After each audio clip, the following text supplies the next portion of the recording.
네, 오늘 예수가 보이네라고 하는 제목으로 같이 말씀을 보겠습니다. 오늘 좀 잘 쉬었어요? 일한 사람. 휘, 어? 공무원 아니야? 아, 미안해요. 아, 돈 벌기 위해서. 오케이. 희정이는 또 그렇게 됐구나. 그렇구나. 저도 이래요. 다 같이 뭐 다 일하는 거지 뭐. 휴일이니까 또 3월 1일 벌써 바로 다가왔어요. 그래서 이제 또 새학기가 되고 대학생들은 이제 개강하고 그렇죠? 한별이 학교 가지? 안 가지? 가지. 마지막 학년이지. 그지? 저도 월요일부터 이제 대학원에 가거든요. 슬퍼요. 쉬는 날인데 월요일 유일하게. 근데 이제 저도 이제 아침 9시부터 6시까지 공부하고 아마 2년 동안 그렇게 할 것 같은데 기도 제목은 2년 안에 꼭 끝내기를. 딱 2년이 대학원의 기간인데 2년 동안 무사히 잘 끝내기를 여러분들 기도해 주시면 감사하겠습니다. 우리가 계속적으로 이제 사도행전을 보고 있는데 오늘 3장으로 이제 넘어왔어요. 우리가 그 전에는 어떤 상황을 봤냐면 성령 충만한 공동체의 모습에 대해서 살펴보게 됐는데 지난 시간에 우리가 성령 충만한 공동체가 나의 것을 팔아서 나의 소유와 재물들을 팔아서 필요한 자들에게 나누어 주었다라고 제가 말씀을 드렸어요. 근데 그 필요한 자들, 각각 필요한 자들, 가난함과 궁핍함이 있는 자들에게 성령 충만한 공동체는 그들의 것을 나누어 주었다라고 이야기를 드렸죠. 이 가난하다, 궁핍하다라는 것은 현실적으로 내가 느끼는 정말 세상을 살아가면서 느끼는 그 가난함도 있고 그리고 심령이 가난하다라고도 제가 말씀을 드렸어요. 그래서 성령 충만한 공동체는 육신의 것과 그리고 영의 것, 그러니까 마음의 것들을 다 나눌 수 있는 사람들이다라고 하는 거예요. 성령 충만한 공동체는 그러한 모습이 보여졌기 때문에 사람들로 하여금 굉장히 칭찬을 받게 됐죠. 칭송을 받게 됐어요. 그래서 사람들이 날마다 성도들이 더하여졌다라고 성경은 기록을 하죠. 그렇게 기록을 끝내고 나서 3장으로 넘어와서 이제 화면이 전환이 돼요. 베드로와 요한이 이제 예루살렘 성전으로 올라가게 됩니다. 유대인들은 하루 3번의 아침, 오후, 저녁 이렇게 하루 3번 기도의 시간이 정해져 있었다라고 해요. 그래서 오늘 성경은 제9시에 베드로와 요한이 성전으로 올라갔다. 뭐 하기 위해서? 기도하기 위해서 올라갔다라고 오늘 소개를 하고 있어요. 예루살렘 성에는 8개의 문이 있었대요. 예루살렘 성에는 8개의 문이 있었는데 그 중에 한 가지 문을 오늘 본문을 소개하는데 그 문의 이름이 미문이에요. 미문. 이 미문은 그냥 문자 그대로 아름다울 미를 써서 아름다운 문이에요. 황금문이라고도 하거든요. 이것에 대해서 유추해 볼 수 있는데 황금으로 뒤덮인 문이에요. 그리고 이건 8개의 문이 있었는데 다른 7개의 문들보다 더 유달리 더 아름다웠대요. 그래서 사람들이 이 미문을 보고 와, 압도된다, 정말 웅장하다, 장엄하다 이러한 느낌을 받을 정도로 이 미문은 굉장히 아름다웠고 다른 문들보다는 더 뛰어났다라고도 해요. 그런데 이 미문이 왜 중요한가 봤더니 이 미문을 통하여서 바로 예루살렘 성전으로 들어갈 수 있었어요. 그러니 예루살렘 성전으로 들어가기 위해선 다른 문들보다 미문으로 바로 들어가는 것이 제일 좋았다는 거죠. 그래서 유대인들은 하루 3번 기도하는 시간에 미문을 통과해서 예루살렘 성전으로 들어갔다라고 하는 의미예요. 그런데 오늘 여기에서 이 미문을 통과하는 이 시점에 한 가지 사건을 이야기를 하는데 오늘 2절을 보니까 나면서 못 걷게 된 이를 사람들이 메고 오니 이는 성전에 들어가는 사람들에게 구걸하기 위하여 날마다 미문이라는 성전문에 두는 자라, 이렇게 기록을 하고 있어요. 이 미문 앞에는 한 사람이 있어요. 한 사람이 있어요. 근데 그 사람은 오늘 성경이 이르기를 나면서부터 걷지 못한대요. 사람다운 생활을 분명히 할 수 없었을 거고 누군가의 도움이 반드시 필요한 사람이에요. 그런데 누군가가 이 사람을 미문에다 이렇게 가져다 놔요. 그러면 이 사람은 이제 내가 오늘을 살기 위해서 사람들에게 이제부터 구걸을 하기 시작합니다. 이게 미문에 앉은 자예요. 미문 앞에서 그가 하는 일은 단 한 가지예요. 뭐냐면 사람들이 지나갈 때 그 사람들에게 소리쳐서 나를 좀 살려달라고 도와달라고 소리치는 것밖에 할 수가 없죠. 그런데 여느 때와 다름없이 이 사람은 미문 앞에 앉아 있었어요. 미문 앞에 앉아 있었어요. 그런데 평소와는 조금 다른 일이 벌어져요. 평소와는 다른 일이 벌어지는데 두 사람이 내 앞으로 오는 거예요. 안진뱅이 앞으로 와요. 그래서 말을 걸기 시작하죠. 그런데 그 중 한 사람이 나사렛 예수 그리스도 이름으로 일어나 걸으라고 이야기를 하고 안진뱅이의 손을 잡고 일으켰는데 그 안진뱅이의 발과 발목에 힘이 들어가게 되고 그가 걷고 뛰게 되고 성전으로 들어가서 하나님을 찬양하였다 라고 하는 이 놀라운 기적의 사건이 오늘 펼쳐진다 라고 하는 거예요. 이 모습을 본 사람들은 매우 놀랄 수밖에 없었어요. 왜냐하면 그 사람이 미문 앞에서 내가 오늘도 방금 지나오면서 봤는데 저 사람은 분명히 안진뱅이였고 매일매일 거기 앉아 있었는데 왜 갑자기 일어나서 기뻐 뛰며 성전에 들어와서 예배하고 있는 거지?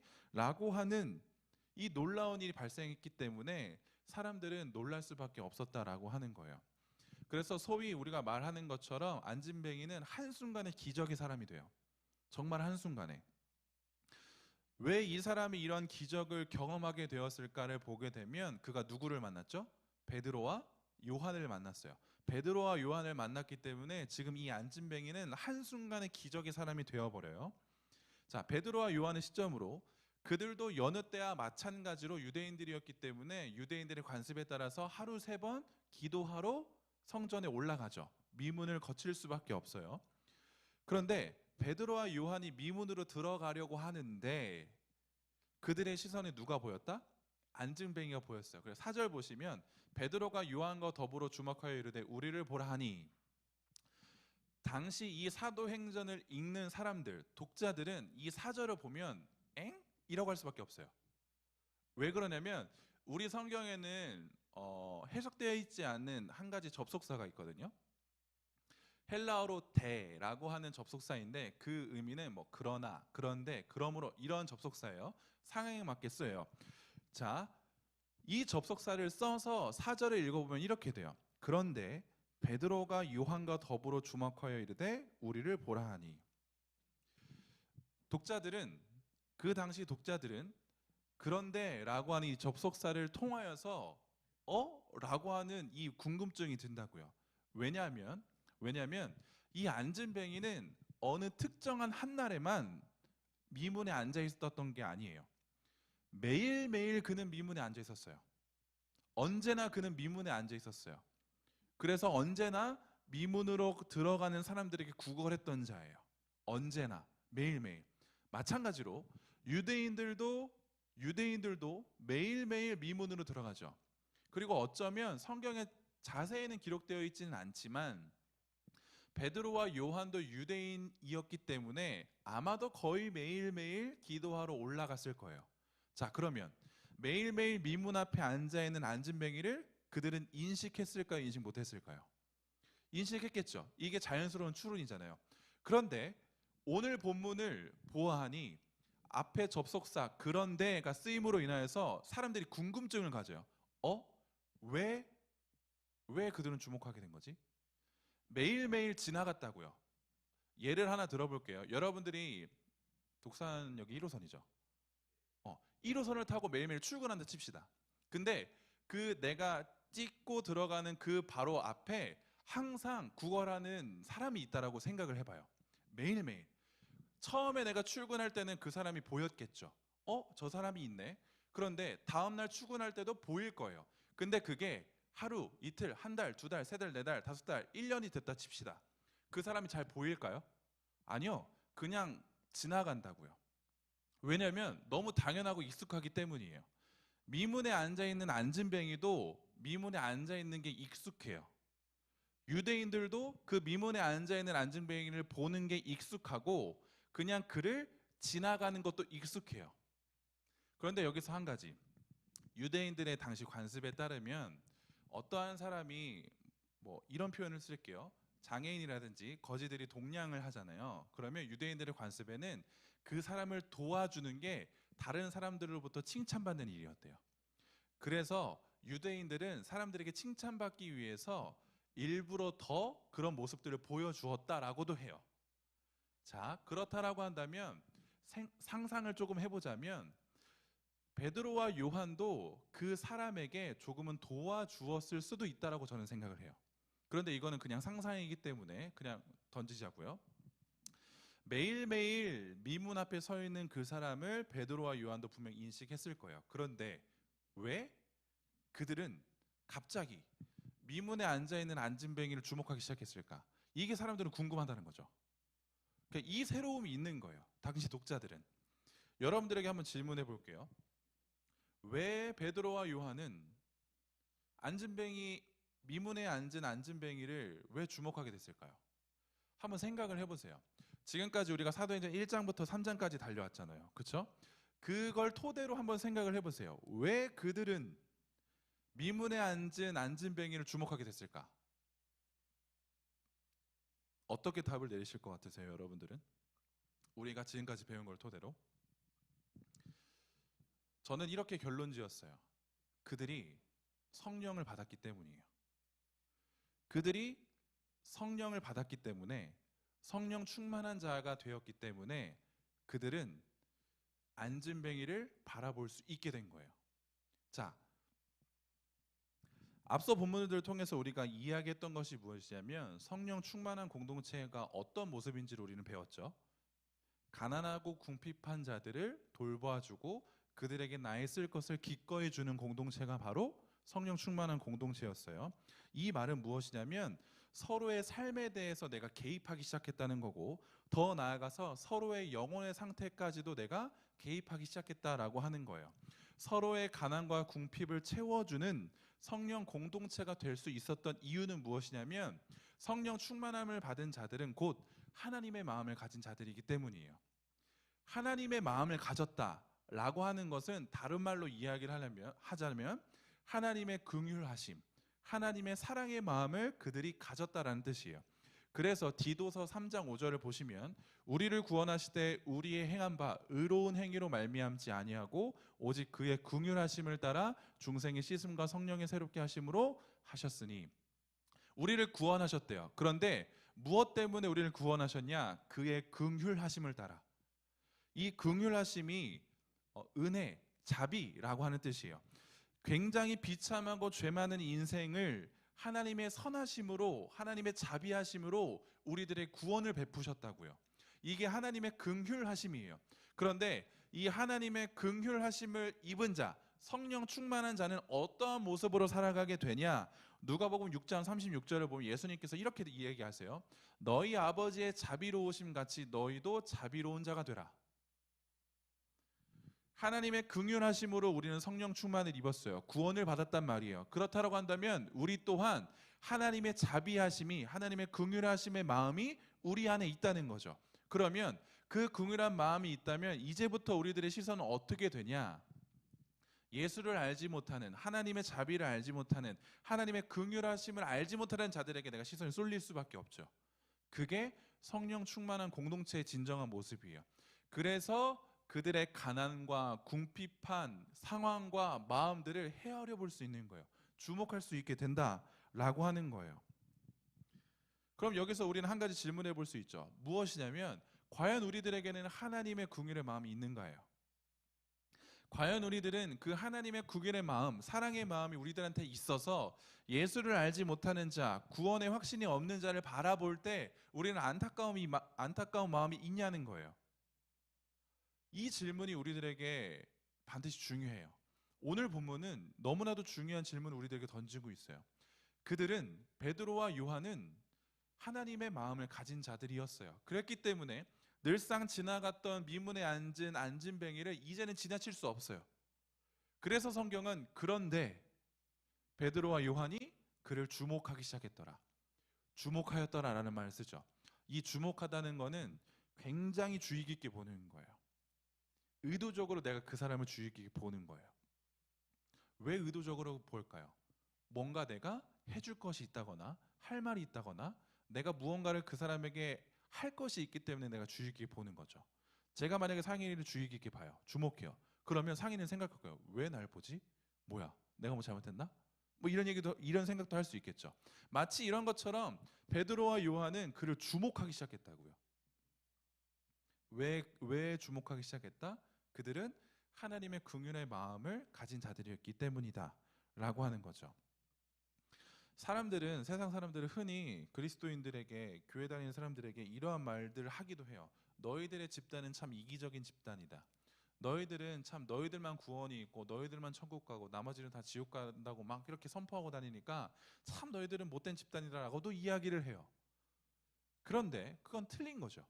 너무나도 틀린 거예요. 우리는 구별하고 차별하지 않아요. 우리는 너 구원받았구나, 그래 넌 우리 편. 넌 구원받지 않았구나, 넌 그냥 죽어라. 이게 아니라고요. 우린 구별하거나 차별하지 않아요. 왜냐? 우리는 하나님의 마음을 가진 자들이기 때문에, 하나님의 긍휼의 마음을 가진 자들이기 때문에 차별할 수 없어요.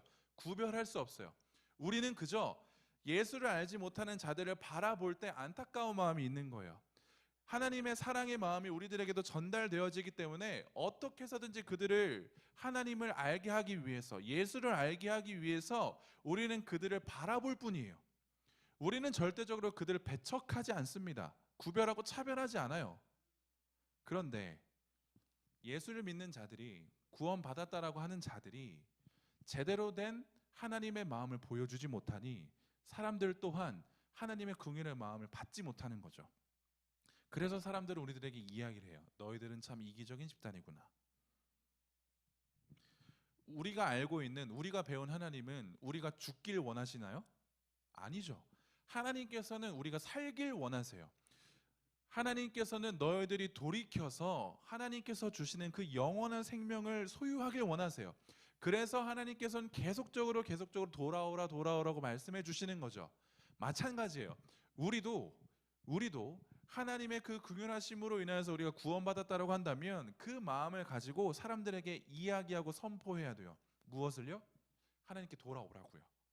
하나님께 돌아와서 이 생명을 여러분들도 소유하시면 좋겠습니다 라고 우리는 이야기를 해야 된다는 거죠. 베드로는 하나님의 마음으로, 그 긍휼하심의 마음으로 이 안진뱅이에게 이야기를 해요. 6절을 보면 베드로가 이르되 은과 금은 내게 없거니와 내게 있는 이것을 내게 주노니 나사렛 예수 그리스도의 이름으로 일어나 걸으라 하고, 베드로는 진짜 명확하게 얘기해요. 뭘 처음에 명확하게 얘기하냐면 와서 저에게는 은과 금이 없습니다 라고 이야기를 해요. 이 6절 전에 5절을 보니까 안진뱅이는 그들에게서 무엇을 얻을까 하고 그를 쳐다봤대요. 이 말은 뭐죠? 안진뱅이가 원하는 건 뭐예요? 안진뱅이는 무엇을 원하죠? 그들이 내가 오늘 살 수 있는 양식을 벌을 수 있는 돈을 원한다고요. 아니면 양식을 원한다고요. 그래서 내가 그 사람을 쳐다봤어요. 이 사람들이 나에게 무엇을 줄까 하고. 그런데 베드로는 이상한 말을 해요. 은과 금은 내게 없대요. 그거 왜 말해요? 혹시 안진뱅이는 돈 말고 다른 걸 원했을까요? 이렇게도 한번 생각해 볼 수 있어요. 혹시 이 안진뱅이는 내가 언젠간 걸을 수 있다라고 하는 이 바람이 있었을까요? 근데 우리는 그렇게 조금 생각하고 싶은데 성경은 그걸 차단해요. 뭐냐면 성경은 그를 어떻게 묘사하냐면 나면서 못 걷게 된 자라고 이야기를 해요. 이 말은 무엇이다? 선천적으로 내가 장애가 있다는 거예요. 그런데 요즘 시대야 선천적으로 장애가 있어도 의학의 기술이 너무나 뛰어나기 때문에 종종 고쳐지는 일들도 발생하잖아요. 그래서 우리는 그 기대를 갖고 있을 수 있을 법한데 그 당시는 의료 기술이 그렇게 뛰어나지 않았다고요. 그래서 내가 선천적으로 장애가 있는데도 불구하고 내가 고쳐질 수 있겠다라고 하는 이 기대감을 가질 수 있는 사람들이 그렇게 많지 않았어요. 그리고 또 하나, 선천적으로 장애가 있다라고 하는 것은 구약의 율법에 따르면 그는 하나님으로부터 저주를 받은 자예요. 그렇기 때문에 내가 선천적으로 장애가 있다라고 한다면 의도적이지 않음에도 불구하고 그냥 사람들은 저 사람 뭔가 하나님으로부터 저주가 있는 것 같아. 무엇인가 죄가 있기 때문에 하나님은 저 사람을 저렇게 치신 거야 라고도 인식했다고요. 그게 그 당시의 생각들, 사고였어요.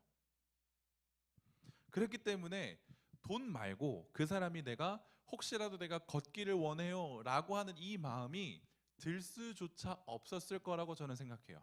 그리고 또 다른 하나, 이 사람이 돈을 원하는 거 말고 혹시 성전에 들어가는 걸 원했을까요?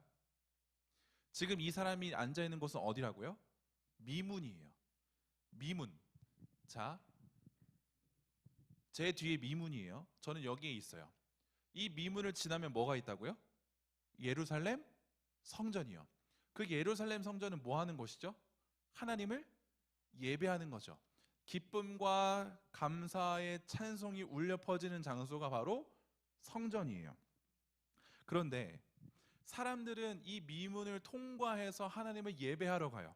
그런데 이 미문 앞에 있는 사람은 하루 종일 그곳에 있으면서 사람들이 하루에 3번 하나님을 예배하고 찬양하고 기도하는 소리를 다 들어요. 다 듣는다고요. 그런데도 그는 성전에 들어가는 것을 바라지 않아요. 미문을 지나가는 다른 사람들처럼 나 또한 언젠가는 하나님을 예배할 수 있는 자가 될 거야 라고 하는 기대가 없다고요.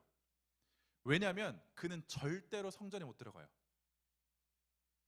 아까와도 이어지지만 선천적으로 내가 장애가 있다는 뜻은 하나님으로부터 저주를 받았죠. 하나님으로부터 저주받은 자가 어떻게 성전에 들어갑니까?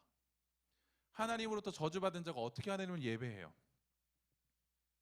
아무리 하나님의 선민, 그러니까 유대인이라고 할지라도 내가 선천적으로 장애가 있다면, 귀가 멀거나 눈이 멀거나 오늘 이 사람처럼 하반신이 마비가 되었거나 이렇게 내가 장애가 있다라고 한다면 반드시 그는 부정하기 때문에 성전으로 들어갈 수가 없다라고 유대 성전법에 나와 있어요. 우리가 알고 있는 거, 하나님께 예배드리기 위해서 제물을 가져가잖아요. 근데 이 제물은 흠이 있어야 된다, 없어야 된다? 없어야 되죠. 근데 너무나도 가혹하게 사람도 흠이 없어야 된대요. 사람도 흠이 없어야 돼. 그렇기 때문에 예루살렘 성전에 들어가서 하나님을 예배하는 것은 절대적으로 꿈을 못 꿔요. 그래서 그는 미문 뒤를 쳐다볼 수가 없죠. 안 쳐다봐요. 왜? 이 뒤는 나랑 상관할 일이 아니에요. 미문은 정말 아름다운 문이었어요. 황금 문이라도 불리었기 때문에 황금으로 칠해져 있다고요. 조금 상상을 한번 해볼까요? 중동의 해가 그 미문을 치면서 안진뱅이를 비추겠죠. 엄청나게 셀 거예요. 그럼에도 불구하고 그는 이 빛을 경험하지 않을 거예요. 이 빛이 나에게 오는 너무나도 행복과 그리고 정말 어둠이 거쳐가는 그 빛으로 여겨지는 게 아니라 그냥 이 빛은 싫어요. 너무 뜨겁고 너무 나를 다 보여주는 것 같고 나의 아픈 모습까지, 나의 내면의 모습까지 다 비추는 것 같아서 그냥 싫다고요. 그래서 그는 미문을 등지고 앉아 있어요. 미문 뒤에는 나는 상상하기도 싫으니까요. 아니, 나에게 허락되지 않았으니까요. 미문을 등지고 그는 그저 외쳐요. 미문으로 들어가는 사람들에게 뭐라고요? 나를 좀 살려주세요. 나에게도 좀 돈 좀 주세요. 라고. 절대적으로 이 사람은 내가 돈을 받는 것 외에 다른 것들을 바랄 수가 없는 상황이에요. 다른 것들을 원한다는 건 있을 수가 없어요. 그의 머릿속에는 다른 게 스쳐 지나가지 않는다고요. 이런 자에게 베드로와 요한이 찾아와요. 그런데 베드로가 이야기를 하죠. 무엇을요? 돈을 기대하고 있는 이 안진뱅이에게 저에게는 금과 은이 없습니다. 그런데 제가 가진 것 중에 이것을 당신에게 전하고 싶어요. 나사렛 예수 그리스도의 이름으로 일어나 걸으세요. 라고 이야기를 한다고요. 안진뱅이는 듣는 순간 화가 났을 수도 있겠죠. 이게 무슨 어이없는 말인가. 그런데 베드로가 이 말을 하고 안진뱅이의 손을 잡고 일으키자 안진뱅이의 발과 발목에 힘이 들어갔다라고 성경은 기록을 해요. 그리고 오늘 성경을 잘 보시면 걷다, 뛰다, 걷다, 뛰다, 걷다, 이게 반복이 돼요. 이 말은 무슨 말이냐면 성경은 의도적으로 이것을 계속적으로 반복으로 기록해요. 왜요? 그게 진실로 일어났다는 뜻이에요. 참이라는 뜻이에요. 베드로의 그 말로 인하여서 베드로가 일으킴을 통하여서 그는 정말로 다른 사람들과 같이 걷고 뛰게 됐다고요. 7절과 8절입니다. 오른손으로 잡아 일으키니 발과 발목이 곧 힘을 얻고 뛰어 서서 걸으며 그들과 함께 성전으로 들어가면서 걷기도 하고 뛰기도 하며 하나님을 찬송하니. 그가 걸을 수 있다는 거 상상했을 거라고요? 아니요. 뛰는 것도 상상했을 거라고요? 아니요. 그는 절대적으로 상상하지 않았어요. 전혀 상상하지 않았어요.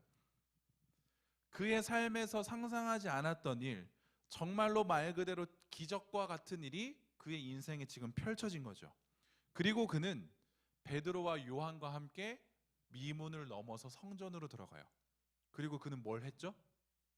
하나님을 찬송했대요. 우리는 오늘 이 본문을 너무나도 많이 봤어요. 많이 들었고, 그러면서 저도 이런 생각을 한 번쯤은 했어요. 여러분도 한 번쯤은 하셨을 건데, 혹시 나도 베드로처럼 이렇게 할 수 있을까? 웃는 사람들은 그렇게 그런 생각을 하신 것 같아요. 나사렛 예수 그리스도의 이름으로 일어나 걸으라. 야, 너 일어나. 뭐 나사렛 예수 그리스도의 이름으로 돈이 많아라. 뭐 이런 거, 그런 거 한 번쯤은 여러분들 상상하셨을 거예요. 여러분들에게 한번 질문하죠. 이 본문과 같은 기적은 성경에서만 있는 건가요? 아니면 우리도 할 수 있는 건가요? 한번 생각해 보세요.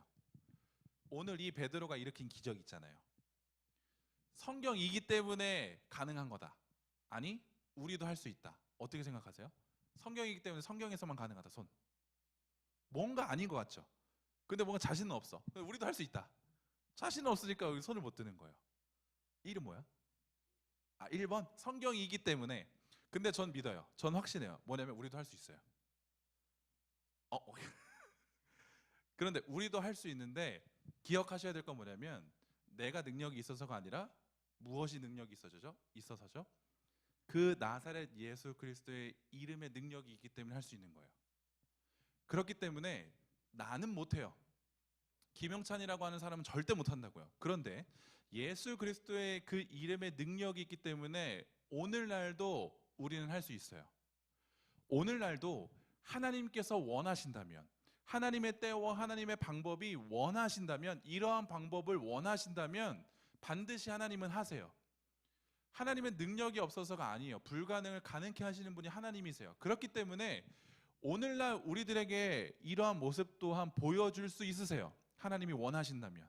그런데 하나님이 원치 않으시면 우리는 절대적으로 이걸 할 수 없죠. 그래서 하나님이 원하신다면 저 김용찬을 통해서 이 안진뱅이를 일으킬 수 있으세요. 하나님은 그러한 분이세요. 자, 우리는 안진뱅이가 일어나는 것을 기적이라고 부르죠. 그렇죠? 죽을 고비에 있는 자가 말끔히 낫고 상한 자가 고침을 받고, 이러한 것들을 우리는 기적이라고 잘 알고 있어요.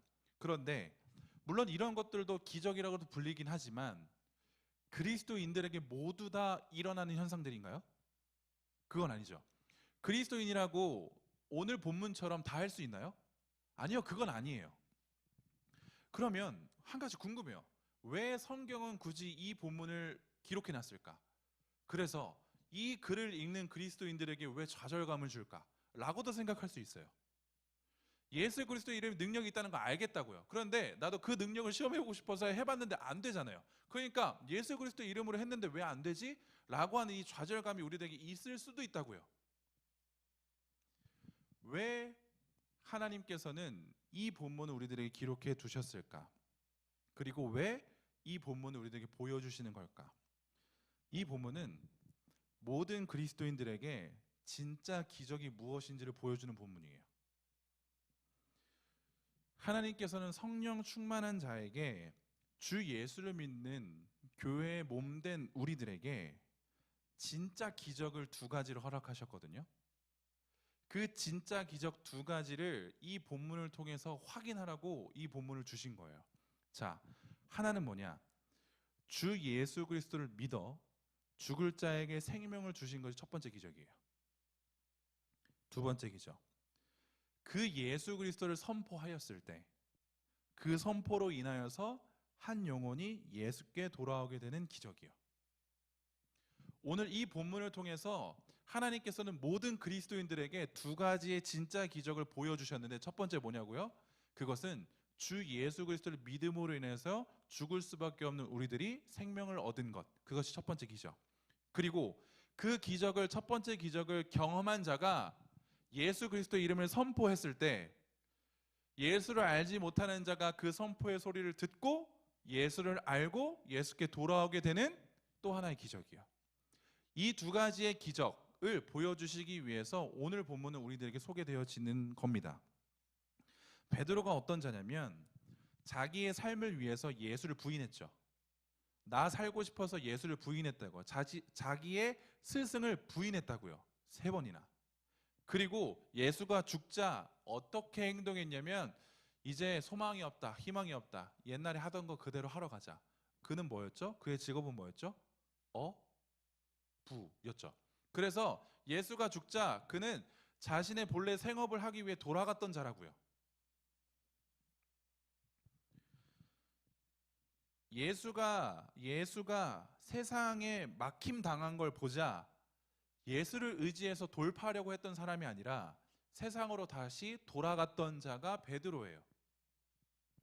그런 그에게 두 가지의 기적이 허락됐어요.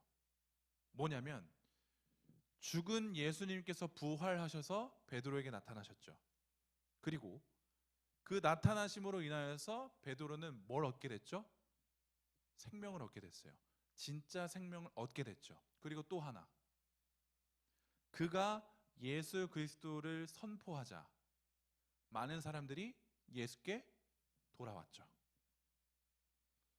베드로는 이 두 가지 기적을 경험했어요.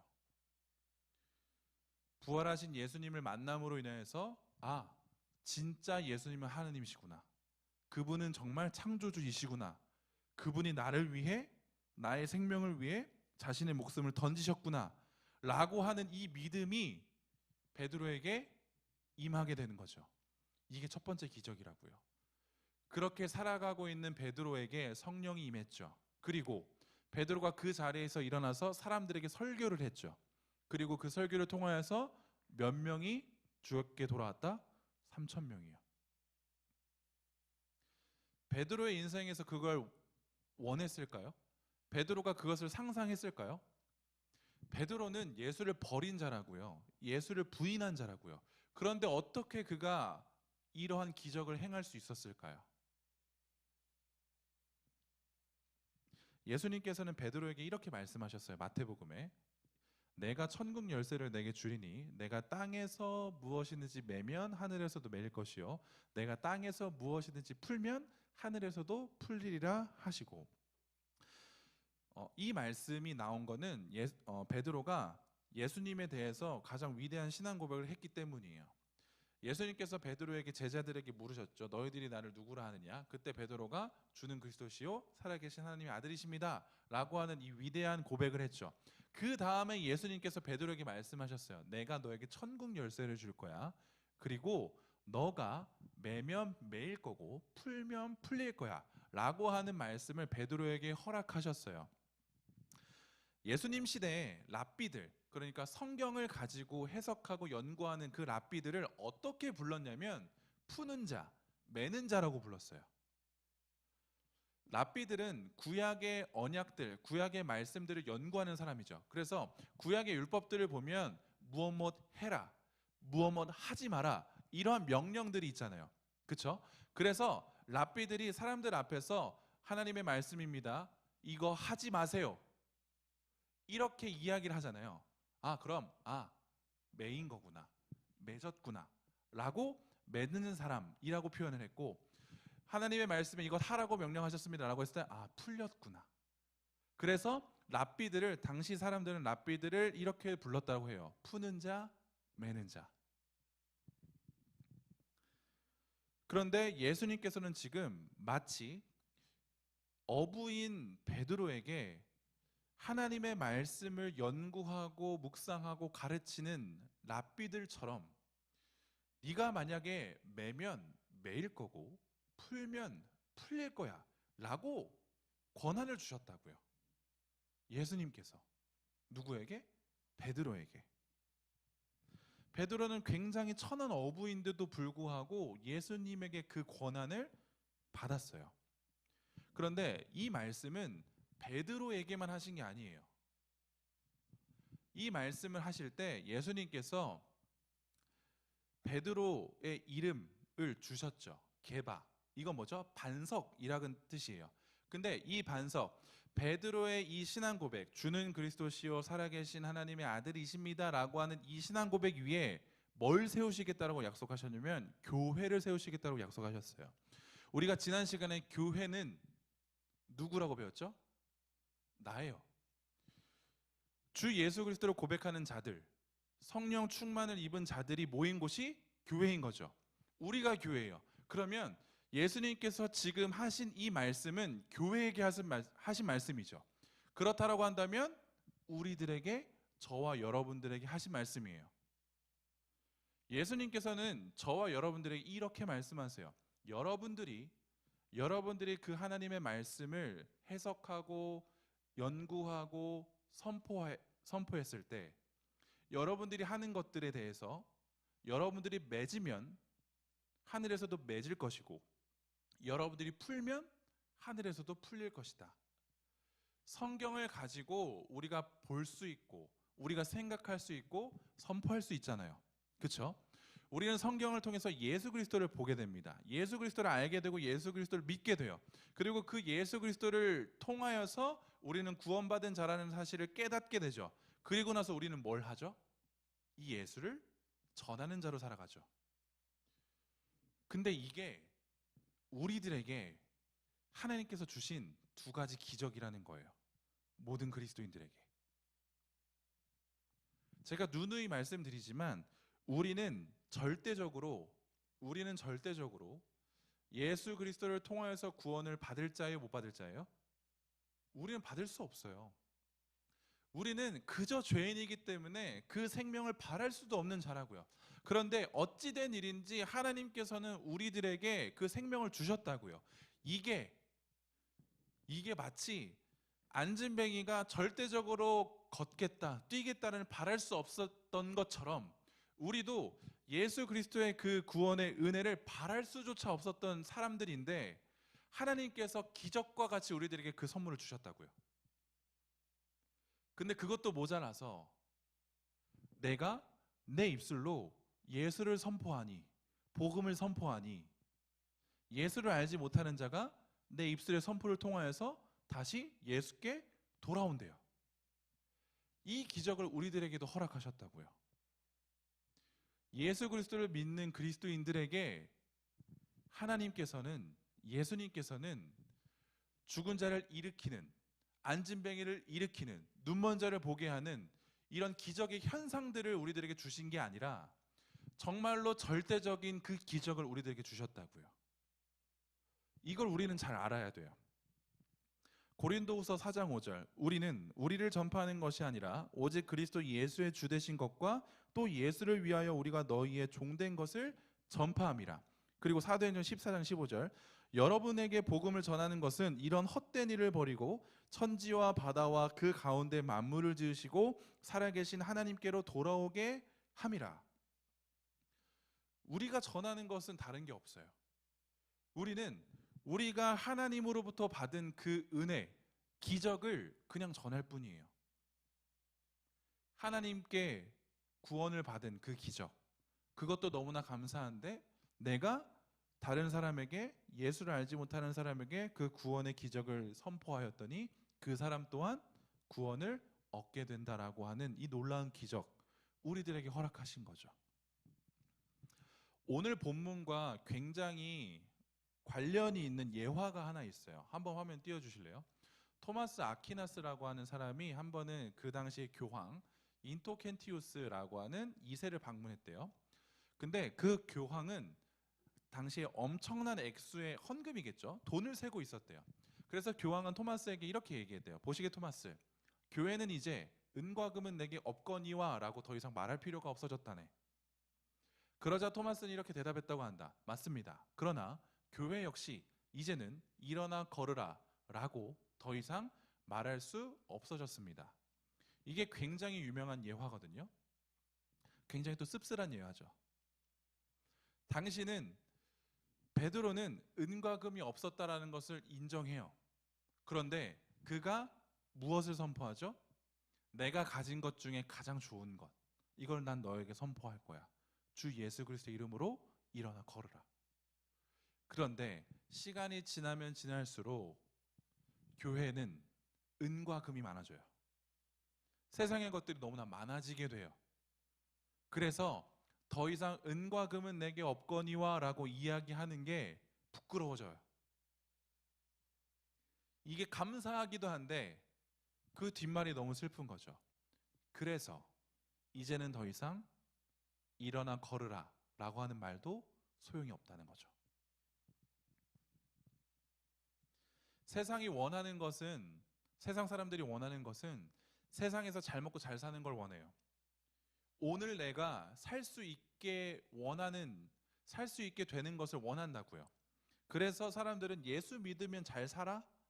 예수 믿으면 돈 잘 벌어? 예수 믿으면 내가 좀 다른 사람들보다 좀 유복하게 잘나게 살게 되는 거야? 라고도 우리들에게 질문하기도 해요. 그런데 우리가 전하는 소식, 우리가 전하는 이 기적은 그런 질문들 따위랑은 차원이 달라요. 우리는 기적을 전하는 자들이에요. 어떤 기적이죠? 예수를 알지 못하는 자인 내가 예수를 알게 되었다라고 하는 그 기적을 전하는 자들이에요. 우리는 예수 그리스도라는 기적을 가진 자들이기 때문에 우리는 너무나도 담대하게 이 기적을 전해야 된다고요. 그래서 히브리서 12장 2절은 이렇게 고백을 하죠. 믿음의 주요 또 온전하게 하시는 이 예수를 바라보자. 그는 그 앞에 있는 기쁨을 위하여 십자가를 참으사 부끄러움을 개의치 아니하시더니 하나님 보좌 우편에 앉으셨느니라. 미가서요. 오직 나는 여호와를 우러러보며 나를 구원하시는 하나님을 바라보나니 나의 하나님이 나에게 귀를 기울이시리로다. 시편이요. 상전의 손을 바라보는 종들의 눈같이 여주인의 손을 바라보는 여종의 눈같이 우리의 눈이 여호와 우리 하나님을 바라보며 우리에게 은혜 베풀어 주시기를 기다리나이다. 무슨 말을 하고 있는 거죠? 이 세 구절은 우리들의 시선이 세상이 원하는 것에 시선을 두는 게 아니라 우리들에게 기적을 허락하신 그 예수를 바라보라는 거예요. 하나님을 바라보라는 거예요. 우리는 하나님의 놀라움의 기적을 경험한 자들이에요. 죄인이 있기 때문에 죽을 수밖에 없는 우리들에게 생명을 허락하여 주신 그 기적, 그 기적만으로도 너무나 충분한데 우리들의 입술을 통하여서 우리들의 삶을 통하여서 믿지 않는 자가 돌아오게 된다라고 하는 또 다른 기적을 우리들에게 허락하셨다고요. 그걸 우리는 경험하고 소유한 자들이에요. 그렇다라고 한다면 우리들의 시선은 반드시 하나님께 있어야 돼요. 반드시 예수께 있어야 돼요. 만약에 이 안진뱅이가 기적을 통하여서 걷고 뛰게 됐어요. 그런데 그 다음날 그는 여전히 미문에 앉아서 사람들에게 돈을 구걸한다고 치면 과연 그는 기적을 경험한 자일까요? 그렇지 않죠. 마치 우리도 그런 거예요. 내가 오늘 예수 그리스도를 믿음으로 인하여서 그 믿음으로 인하여서 구원받은 자가 됐다고요. 그 기적을 경험하게 되었다고요. 그런데 나는 이걸 기적으로 생각하지 않고 여전히 나는 예수 그리스도를 알지 못했던 그때로 그 모습과 같이 살아가게 된다면 우리는 이 기적을 경험하고 나서도 그 기적을 기적으로 바라보지 못하고 세상의 시선을 뺏기고 여전히 세상에서 허덕이면서 살아가고자 노력하는 사람들이에요. 이건 하나님을 절대적으로 싫어하세요. 이 세상을 본받는 걸 너무 싫어하시는 거죠. 옛 것을 벗어버려야 돼요. 그래서 새 옷을 우리들에게 입으라고 말씀하시잖아요. 그런데 우리는 그 기적을 경험하고 나서도 여전히 기적을 경험하지 못한 그 전과 같이 살아간다고 한다면 우리에게 문제가 있는 거죠. 하나님께서 우리에게 주신 놀라운 기적을 경험했다면 우리가 반드시 보여주어야 하는 모습이 뭐냐면 오늘 안진뱅이가 보여준 모습이에요. 성전으로 들어가요. 그래서 거기서 뛰면서 걸으면서 하나님을 찬송하는 거예요. 하나님을 즐거워하는 거예요. 우리가 보여줘야 될 모습은 이 세상에서 보여줘야 될 모습은 바로 이거밖에 없어요. 그래서 우리 예배하는 거예요. 예배는 기적을 경험한 사람들만 할 수 있어요. 예배는 기적을 경험한 사람들만 할 수 있다고요. 그런데 여러분들이 감히 하나님을 예배하겠다라고 상상해 본 적 있으세요? 날 때부터 난 하나님을 예배하는 자인데, 난 당연히 하나님을 예배하는 자인데 라고 생각하는 사람은 아무도 없다고요. 우린 날 때부터 하나님을 예배하는 그 뭐라 그럴까요? 뭐라고 표현하죠? 그런 습관, 관습, 그 유전자가 없어요. 이 말이 안 나오네. 우리는 날 때부터 하나님을 알지 못하는 자이기 때문에 우리는 날 때부터 하나님을 예배하겠다? 아니요. 그런 건 없어요. 모태신앙들 있으시죠? 여러분들 날 때부터 예수 그리스도를 들으셨죠? 근데 그게 불가능해요. 우리는 그게 당연한 게 아니라고요. 우리가 예수를 들을 수 있는 것, 내가 예수를 믿는 건 그 자체로도 그냥 기적이에요. 다른 기적이 필요한가요? 정말로 예수 믿으면 다른 사람들을 세워야 되나요? 앉은 병이 일어나키게 해야지만 그게 예수 믿는 자인가요? 그렇지 않다고요. 우리가 예수를 믿는다, 예수 그리스도에 대해서 듣는다라고 하는 것 자체가 기적이에요. 왜냐하면 우리는 그걸 들을 수 없기 때문에요. 그런데 우리는 그걸 기적이라고 여기지 않아요. 왜냐고요? 너무 익숙하잖아요. 너무 당연하잖아요. 그래서 우리는 이 기적을 기적이라 여기지 않아요. 그러니까 우리들의 삶에 변화가 없죠. 그러니까 우리들의 삶에 자꾸만 다른 것들만 원하죠. 하나님 있으시면 나에게 이것 좀 보여주세요.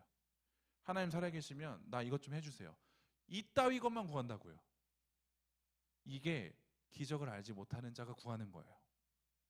그런데 우리는 하나님으로부터 기적을 받은 자들이에요. 예수 그리스도를 듣잖아요. 그 들음으로 인해서 우리는 믿음이 있잖아요. 그 믿음으로 인해서 우리는 결단하잖아요. 이게 우리들에게 기적이라는 거죠.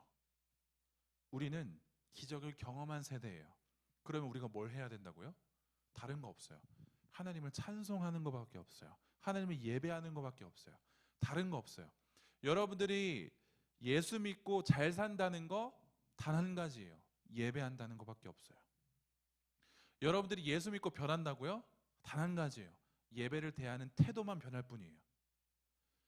예배를 여러분들이 어떻게 생각하는지에 따라서 나는 기적을 경험했는가 경험하지 않았는가 분명히 나뉠 수 있어요. 오늘 본문에서처럼 이 앉은 병에는 다른 거 한 게 아니에요. 그 기적을 경험했으니 그 사람과 같이 이 미문을 뛰어넘어 정말로 그 예루살렘 성전에 들어가서 하나님만을 경배했다는 거죠. 그래서 사람들이 놀라요. 그래서 사람들이 놀라요.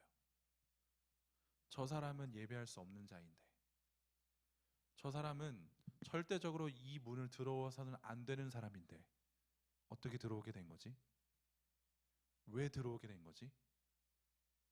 너무 아이러니하지 않습니까? 성전에 들어간 사람은 하나님을 믿는 자들이잖아요. 하나님 예배하는 자들이잖아요. 그런데 그에게 그 누구도 하나님에 대해서 얘기하지 않아요. 그를 일으켜 주려고 하지 않았다고요. 왜요? 그들이 가지고 있는 생각들이 있잖아요. 그는 저주받은 자이기 때문에. 하나님은 반드시 죄인을 벌하시는 분이시기 때문에. 그러니 날 때부터 장애가 있는 자는 하나님께로부터 저주받은 자이기 때문에 그는 이렇게 사는 게 마땅해. 혹시 우리도 다른 누군가를 바라보며 그렇게 생각한다면 그건 여러분들이 잘못 생각하시는 거예요. 그거 예수 믿는 사람이 생각하는 거 아니에요. 예수 믿는 자는, 기적을 경험한 자는 다른 사람들을 바라보며 반드시 하나님의 긍휼의 마음이 있어야 돼요. 그리고 그 사람에게 예수를 전하려고 하는 그 마음이 있어야 돼요. 그 심장이 있으셔야 돼요. 여러분들이 그 심장을 가진 자가 되기를 소원해요. 그리고 우리 공동체에 그 마음을 가진 자가 정말로 많아지면 좋겠어요. 그러면 우리가 지난 시간에 배운 것처럼 내 옆에 있는 동역자들을 바라보는 시선이 달라져요. 내 옆에 있는 동역자를 바라볼 때 하나님의 긍휼한 마음이기 때문에 그를 더욱더 보살피고 그를 더욱더 같이 하고 싶고 함께 하고 싶다고요. 공동체를 소중히 여기는 자, 예수의 기적을 경험한 자이며 공동체를 소중히 여기는 자는 하나님으로부터 놀라우신 은혜를 받은 자라고 하는 것이 사도행전에서 보여주는 우리들에게 너무나도 좋은 지표가 되는 말씀이라는 거죠. 우리 시간 잠깐 기도하고 찬양하고 기도하죠. 오늘 말씀에서 우리들에게 분명하게 보여주는 것은 그거밖에 없어요. 기적을 경험한 자들이요, 그 기적을 반드시 보여주어야 한다는 거죠. 우리가 사람들에게 보여줄 기적은 다른 게 없다고요. 우리가 사람들에게 보여줄 기적은 내가 예수를 믿었으니 난 잘 살기 때문에 너에게 이만큼 나는 더 헌신하고 더 많은 것을 줄 거야, 이런 게 아니라고요. 우리는 반드시 그 기적을 경험하였다라고 한다면 하나님의 마음을 품고 그 기적을 전할 수 있도록 해야 돼요. 그게 우리들에게 주신 기적이에요. 그 기적을 통하여서 하나님께서 원하시는 것이 딱 그거예요. 다른 것들에 대해서 힘 쏟지 마시고 생각 쏟지 마세요. 여러분들이 이 복음을 통하여서 예배하는 것, 이 복음을 통하여서 다른 누군가에게 복음을 전하는 것, 이 복음을 통하여서 내가 하나님을 더욱더 가까이 하고 싶다라는 것, 그것이 기적이기에 이 기적을 마음껏 누리시고, 그리고 다른 누군가에게 또한 이 기적의 삶을 살아갈 수 있도록 여러분들은 반드시 여러분들의 입술을 여셔서 주 예수 그리스도를 전하셔야 합니다. 사도행전은 딱 그 내용이에요. 사도행전은 다른 거 없어요. 예수를 경험한 자, 예수를 전하며 사시오. 예수의 기적을 경험한 자, 그 예수의 기적을 전하며 사시오. 그게 사도들이 오늘날 우리들에게 보여주는 모습입니다. 베드로는, 요한은, 사도들은 그 당시 그리스도인들은 다른 것 보지 않았어요. 오직 예수만 보고 예수께만 시선을 돌리고 하나님께서 우리들에게 어떤 역사를 일으키실 건지만 그들은 생각했고 그들의 모든 삶을 고정시켰어요. 우리도 예수를 믿는다라고 한다면 그렇게 삶을 살아야 되지 않겠습니까? 언제까지 내 상황적인 내 삶에 내가 먹고 사는 문제에만 함몰되어서 내 시선을 계속적으로만 땅에 두고 살아갈 건가요? 그리스도인들은 그렇게 살아가는 게 아니라고 오늘 본문은 가르쳐줘요. 예수를 보고 예수를 위해 사는 게 그리스도인들의 삶이라는 것을 오늘 사도행전은 다시 한번 보여준다고요. 그러니 오늘 이 말씀을 듣고 여러분들의 마음에 동요가 되시는 분들이 있으시다면, 그렇게 살기로 작정하시는 분이 계시다면 살아보세요. 오늘부터 반드시 그렇게 살아보셔야 해요. 결단이라고 하는 건 너무 중요해요. 우리들에게 너무 중요해요. 그렇기 때문에 내가 정말로 예수를 바라보며 예수를 위해서 살겠습니다라고 하는 그 결단이 우리들의 마음 가운데 임하여졌다면, 여러분들 세상 신경 쓰지 마시고 다른 어떤 것들 신경 쓰지 마시고 그 결단을 지키기 위해서만 신경을 쓰세요. 여러분들의 시선을 반드시 예수께만 돌리세요. 그렇게 살아가게 될 때 하나님은 우리들에게 너무나도 큰 은혜를 주셨음을 깨닫게 되고 오늘 안진병이와 같이 하나님만을 찬양하는 인생으로 살아가게 될 줄 믿습니다.